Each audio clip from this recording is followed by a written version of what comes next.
episod, deci astăzi vom deschide și un pic box-ul, da? Cum eram eu pe M să mă jucam cu un prieten, am intrat și am zis, bă, dacă o să mai împice ceva, să vedem cine și ce. Tot sunt bun, tot și dau încet în jos și ce vedeți? Sprout. Hai să vă arăt și un trade și o să vă spun un secret la el pe care eu l-am observat, poate și voi îl știți. Stați așa să-mi fac repede o ultimată. Da, n-aici, că aici se poate face mai mult.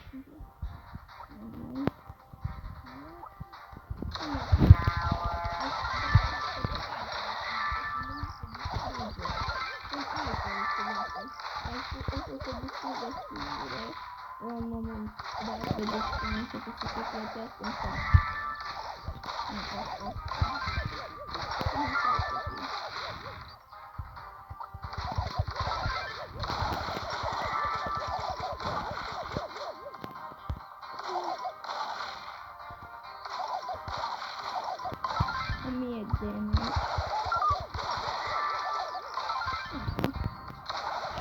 Spune câte vreți voi. Doar că cu timpul ăsta, bine, nu înțeleg încă ce face. Deci, dacă apoi cineva îl aruncă, o să vină la zonă. Adică,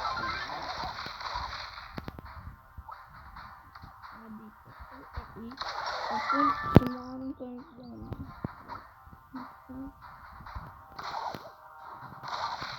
E foarte bine, mai ales în boss, adică are destul de mare avantaj. Camita e bun avantajul peste ziduri. Cred că l-a aruncat. Destul de... Na. Cam 12 bun, de fapt o să deschidem Brawl Box-ul și o să se deschidă în 5 zile și o zi.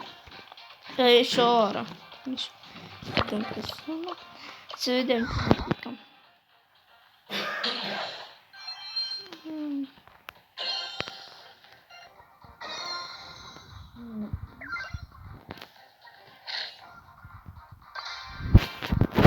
Ready to go. Play.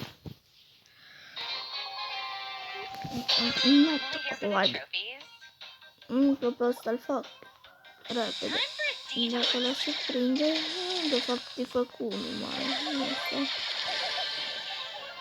Da. Bă, nu. Nu că fac încă de... Nu că viața mă mă lăs până nu câștig un meci. Da, dau meci. Din păcate le-am pierdut, dar intru pe Pocomba. Odată.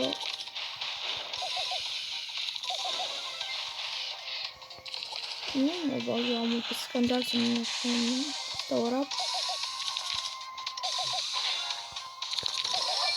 Nu tap să miște o viață. De ce bag eu asta pe mine? Că eu am mult mai multă viață decât eu.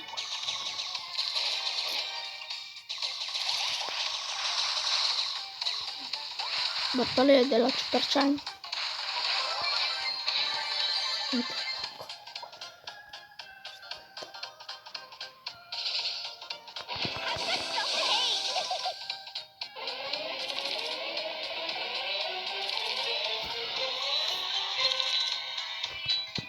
Nu mă îndepărtă că nu vreau să-mi robotul.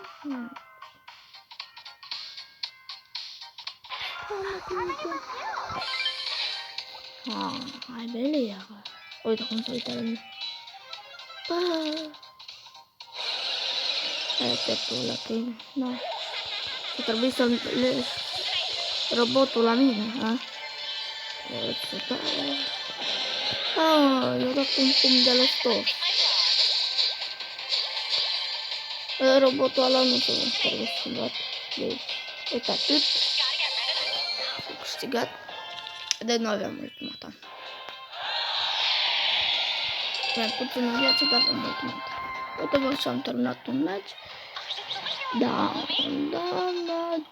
Și cu acest episod, nu uitați să dați un like și să vă abonați. Dar nu uitați să lăsați în secțiunea de comentarii asta, hashtag și hashtag, dar încă ceva. Hashtag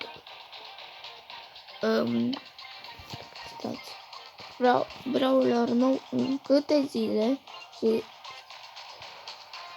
Sprout.